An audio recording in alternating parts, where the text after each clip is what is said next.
Praise the Lord. ஆண்டவராகிய இயேசு கிறிஸ்துவின் நாமத்தினாலே உங்கள் எல்லாரையும் வாழ்த்தி நான் ஆசீர்வதிக்கிறேன். ஆண்டவருடைய பிள்ளைகளே, இன்றைக்கு வேதத்தில் எனக்கு ஒரு சம்பவம் ரொம்ப பிடிச்சிருச்சு. அப்படின்னா, பேதுருனுடைய மாமி ஜுரமாக இருக்கிறத, அந்த ஜுரத்தை ஆண்டவர் சரி பண்ணினார் அப்படின்னு வேதத்தில் வாசிக்கிறோம். ஆண்டவர் எவ்வளோ பெரிய பெரிய அற்புதத்தெல்லாம் ஏசப்பா செஞ்சுருக்கிறார். குருடனுக்கு பார்வை கொடுத்துருக்கிறார், சப்பானியை நடக்க வச்சிருக்கிறாரு, மரித்தவர்களை உயிரோடு எழுப்பியிருக்கிறாரு.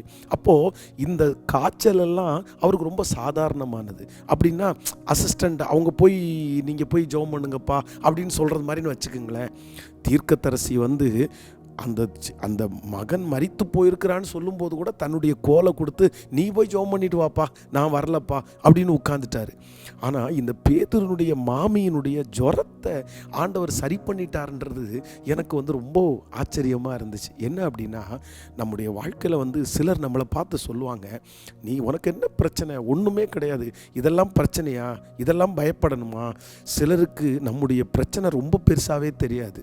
அப்போது அவங்க அதை சாதாரணமாக சொல்லும்போது நம்ம நினைப்போம், ஓ நம்ம தான் தேவையில்லாமல் கவலைப்படுறோமோ, நம்ம தான் தேவையில்லாமல் இந்த மாதிரிலாம் பண்ணிகிட்ருக்கோமோ, இந்த பிரச்சனை அவ்வளோ பெரிய பிரச்சனை இல்லையோ அப்படின்னு நம்மளே நம்ம நிறைய நேரத்தில் கடிந்து கொள்ளுவோம், கஷ்டப்படுத்துவோம். ஆனால் அப்பா சொல்கிறாரு, உங்கள் பிரச்சனை ஒருவேளை மற்றவங்களுக்கு பெருசாக தெரியாமல் இருக்கலாம். நிறைய பேர் இது தேவையில்லாமல் நீ பயப்படுற, இதெல்லாம் ஒன்றும் சாதாரணமான பிரச்சனை, இதை மாதிரி நாங்கள் பலாயிரக்கணக்கான பிரச்சனை சந்திக்கிறோன்னு ஒருவேளை உங்களை வருத்தப்படுத்தலாம். நிறைய பேர் உங்களை பார்த்து சொல்லலாம், உனக்கெல்லாம் 1000 ரூபா பிரச்சனை, எனக்கெல்லாம் கோடி பிரச்சனை அப்படின்னு சொல்லலாம். ஆனால் உங்கள் பிரச்சனையே உங்களுக்கு ரொம்ப பெருசாக தெரியலாம்.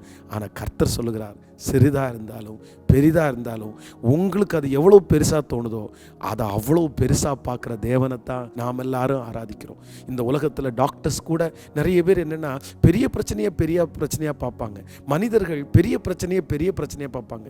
அவங்க கண்ணுக்கு அவங்களுக்கு சின்ன பிரச்சனைன்னு தோன்றது சின்ன பிரச்சனை. ஆனால் ஆண்டவருக்கு அப்படி இல்லை, அவருக்கு எல்லாமே சின்ன பிரச்சனை தான்.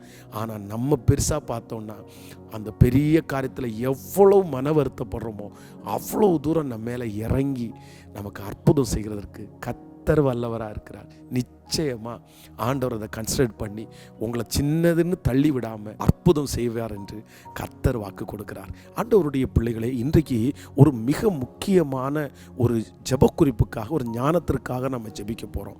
அப்படின்னா இன்றைக்கி நான் கொடுத்துருக்கிற இந்த தலைப்பு என்னென்னா, இந்த 5 காரியத்திற்கும் நீங்கள் செலவு பண்ணாதீங்க. இந்த செலவு பண்ணுறதுல ஒரு ஆண்டவருடைய பிள்ளை ரொம்ப ஞானமாக இருக்கணும். ஒரு வசனத்தை வாசிக்கலாம். நீங்கள் 1 ராஜாக்கள் 4ஆம் அதிகாரத்தினுடைய பார்த்தீங்கன்னா 22வது வசனம்.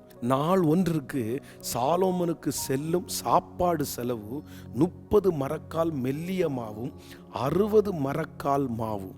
ஆண்டவருடைய பிள்ளைகளே, இந்த இடத்துல சாலோமன் என்கிற ராஜா, இந்த ராஜா பெரிய செலவாளியாக இருந்தார்.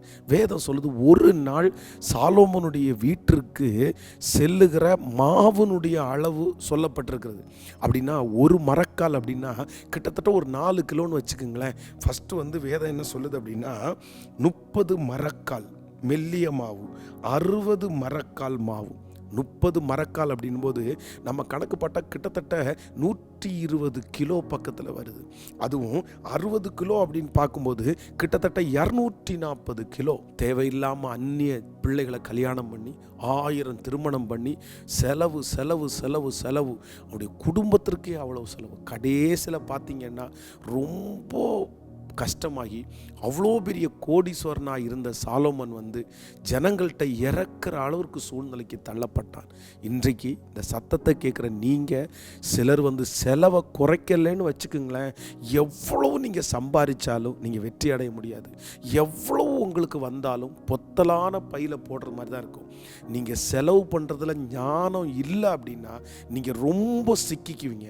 அதனால ஆண்டவருடைய பிள்ளைகள் ரொம்ப ஞானமாக இருக்கணும். நான் இன்னைக்கு ஒரு சில காரியத்தில் நீங்கள் ரொம்ப ஞானமாக இருக்கணுன்றது நான் சொல்கிறேன். நம்பர் 1, முதலாவதாக ஆண்டவருடைய பிள்ளைங்க எந்த செலவை நீங்கள் தவிர்க்கணும் அப்படின்னா, அண்டை வீடு இல்லைன்னா பக்கத்து வீட்டுக்காரங்க, நம்ம சுற்றி இருக்கிறவங்க, நண்பர்களை அவங்க வாங்கினதற்காக நான் வாங்கணும்னு நீங்கள் நினச்சிங்கன்னா நிறைய நேரத்தில் நீங்கள் மாட்டிக்குவீங்க.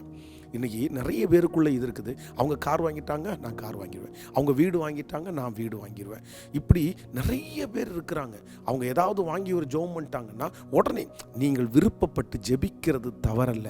அவங்க வாங்கின பொருளை நீங்கள் வாங்க வேண்டான்னு நான் சொல்ல. ஆனால் அவங்க வாங்கினதற்காக நம்ம எப்படி வாங்க முடியும்? சிலர் பாருங்க, கார் வாங்கியிருப்பாங்க, ஆனால் அந்த காரை வீட்டுக்குள்ளே நிப்பாட்டுறதுக்கு இடம் இல்லை நமக்கு.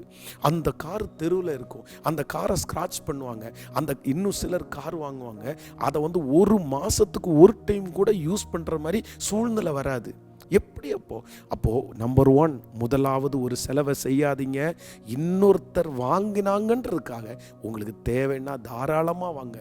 எவ்வளோ பெருசு வேணும் வாங்கல, அது தப்பே இல்லை. ஆனால் இன்னொருத்தர் வாங்கினாங்க, அவனுக்கு போட்டிக்கு போட்டியாக நான் வாங்கணும்னு நினச்சி தயவு செய்து அந்த காரியத்தை நீங்கள் செய்யாதிருங்கள். நம்பர் 2 என்னன்னா, தேவையில்லாத சலுகை வரும்போது நீங்கள் செலவை தவிர்த்து கொள்ளுங்க. இன்றைக்கி உலகத்தில் இருக்கிற பெரிய ட்ரிக் என்னென்னா, உங்களை செலவாளியாய் மாற்றுறவங்க யார் தெரியுமா? 50% தள்ளுபடி, 60% தள்ளுபடி. இந்த தள்ளுபடியில் பொருளே வாங்கவே கூடாது அப்படின்னு நான் சொல்லலை. ஆனால் என்னென்னா, நம்ம வந்து போய் பார்க்கும்போது 60% தள்ளுபடி இருக்குது. ஒரு 100 ரூபா பொருள் வந்து 40 ரூபாய்க்கு கிடைக்குது. ஆனால் அந்த 40 ரூபா பொருள் நமக்கு தேவையே இருக்காது. ஆனால் நமக்கு என்னென்னா 60 ரூபா லாபமாக வருது. 60 ரூபா லாபம் அப்படின்னு வாங்கி நம்ம நிறைய பேர் 40 ரூபா நஷ்டப்படுறோன்றதை நீங்கள் மறந்துடாதீங்க பிரதர். ஜஸ்டர் ரொம்ப ஜாக்கிரதை. நம்ம 40 ரூபா தேவையில்லாமல் செலவு பண்ணியிருக்கிறோம். ஆனால் நம்ம மனசில் என்ன நினைக்கிறோம்னா 60 ரூபா நம்ம லாபம் பார்த்துட்டோம்னு நினைக்கிறோம். அப்படி தானே? இப்போது நம்பர் 3, இப்போ 3ஆவதாக ஆண்டவருடைய பிள்ளைகள் ரொம்ப ஞானமாக இருக்க வேண்டியது என்னென்னா, கடனுக்காக வாங்கிறதுல ரொம்ப ஜாக்கிரதையாக இருங்க. அப்போது கடனுக்காக பொருள் வாங்குறது, கடனுக்காக வண்டி வாங்குறது, கடனுக்காக நிறைய பேர் மொபைல் கூட வாங்குறாங்க. நான் வந்து இதை தவறுன்னு ஒரு தவறாக அப்படியே சித்தரித்து நான் சொல்லலை. ஆனால் என்னென்னா, இப்போ கடனுக்காக வாங்கிட்டோன்னா அதற்காக வட்டி கட்டணும், அதற்காக பணம் செலுத்தணும். அதை நம்மளால் கட்ட முடியாது, நம்ம சிக்கிக்குவோம். அதனால் கடனாய் பொருள் வாங்குறதை விட இருக்கிறத நீங்கள் வந்து ரொம்ப கவனமாக செலவழிக்கிறது ரொம்ப முக்கியம். சிலர் கடன் வாங்குவாங்க, அது வேற, அது ஒரு பெரிய சப்ஜெக்ட், அது வித்தியாசமானது. ஆனால் நம்ம நிறைய பேர் மாட்டிக்கிறது எதுன்னா, இந்த கடனுக்காக வாங்குறதுல, செலவு பண்ணுறதுல நம்ம நிறைய பேர் மாட்டிக்குவோம். நம்பர் 4, 4ஆவதாக நீங்கள் வந்து இந்த டிஜிட்டல் பேமெண்ட் பண்ணுறீங்க பாருங்கள், அதில் ரொம்ப கவனமாக இருங்க. சிலருக்கு வந்து பேக்கெட்லேருந்து பணம் இல்லாமல் இப்போ மொபைல்லேருந்து ஜிபே பண்ணுறோம், QR கோடுக்கு பண்ணுறோம். இப்படி பணத்தை நம்ம வந்து செலவு பண்ணோன்னா நமக்கு எவ்வளோ போகுதுன்னே தெரியாது. நம்ம நிறைய பேர் அவங்க மெசேஜை பார்க்குறதில்ல, நிறைய பேர் கணக்கை பார்க்குறதில்ல, அக்கௌண்ட்டில் இருக்கிறது அப்படியே போயிட்டே இருக்குது. ஆனால் இந்த டிஜிட்டல் பேமெண்ட்டை கொஞ்சம் குறைச்சிட்டு மோஸ்ட்லி உங்களுடைய கையில் எடுத்து வச்சு நீங்கள் செலவு பண்ணிட்டீங்கன்னா உங்களுக்கு ரொம்ப நல்லா இருக்கும். இன்னொன்று, ஒரு செலவை முடித்த உடனே நீங்கள் கண்டிப்பாக அந்த மொபைலை பார்த்து எவ்வளோ செலவாயிருக்கு இந்த அப்படி பார்த்துட்டிங்கன்னா அந்த செலவுகளை நீங்கள் தவிர்க்க முடியும். 5ஆவதாக தேவையே இல்லாமல் வாங்குவது. அப்படின்னா அந்த பொருள் வந்து நமக்கு நீடே இருக்காது. தேவையுள்ள பொருளை வாங்குவது தவறல்ல. நம்முடைய வீட்டில் கூட பாருங்கள், எத்தனை பொருள் தேவையில்லாத பொருள் இருக்குது. இந்த பொருள் வாங்கின பணமெல்லாம் சேர்த்தா கொஞ்சம் கடன் நம்ம கட்டிடலாம். அதனால் இனி இந்த 5 காரியத்தையும் ரொம்ப ஞானமாக செய்ய ஆண்டவர் பலன் தருவார். இன்றைக்கி எல்லாரும் ஜெபிங்க, ஆண்டவரே நீங்கள் கொடுக்குற ஆசீர்வாதத்தை, நீங்கள் கொடுக்குற பணத்தை தேவையில்லாமல் நான் செலவு பண்ணிடக்கூடாதுப்பா, அந்த கிருபையை தாங்கன்னு கேளுங்க. நிச்சயம் ஆண்டவர் உங்களை ஆசீர்வதிப்பார். நான் உங்களுக்காக ஜெபிக்கிறேன். பரலோக பிதாவே, இன்றைக்கு இந்த சத்தத்தை கேட்கிற ஒவ்வொரு பிள்ளைகளுக்காய் ஒரு ஞானத்தை கொடுங்கப்பா. தேவையில்லாத செலவை நம்ம பண்ணாத இருக்க அந்த கிருபையை கொடுங்கப்பா. நன்றியப்பா. தேவையில்லாமல் செலவு செய்ய அந்த எண்ணம் இருக்கிறவர்களுக்கு ஒரு விடுதலை உண்டாகட்டும். இன்றைக்கு பிறந்த நாளை காண்கிற, திருமண நாளை காண்கிற உங்களுடைய பிள்ளைகளை மனதார நான் ஆசீர்வதிக்கிறேன். இந்த நாள் எங்கள் பிள்ளைகளுக்கு ஆசீர்வாதமாக அமையட்டும். அப்பா, ஜெப குறிப்புகளை அனுப்புகிற ஒவ்வொரு பிள்ளைகளுடைய ஜெப விண்ணப்பதற்கு பதிலை கொடுத்துருங்கப்பா. பெரிய பதிலை தாங்க. மனதார ஆசீர்வதிக்கிறேன் இயேசுவின் மூலம் பிதாவே, ஆமேன். God bless you. ஆண்டவர் உங்களை ஆசீர்வதிப்பார். இன்று நமக்கு 10 மணிக்கு நமக்கு ஃபாஸ்டிங் ப்ரேயர் இருக்குது. மாலையில் நமக்கு 89வது நாள் ப்ரேயர் இருக்குது. கலந்து கொள்ளுவோம். ஆண்டவர் ஆசீர்வதிப்பார். Praise the Lord. Praise the Lord.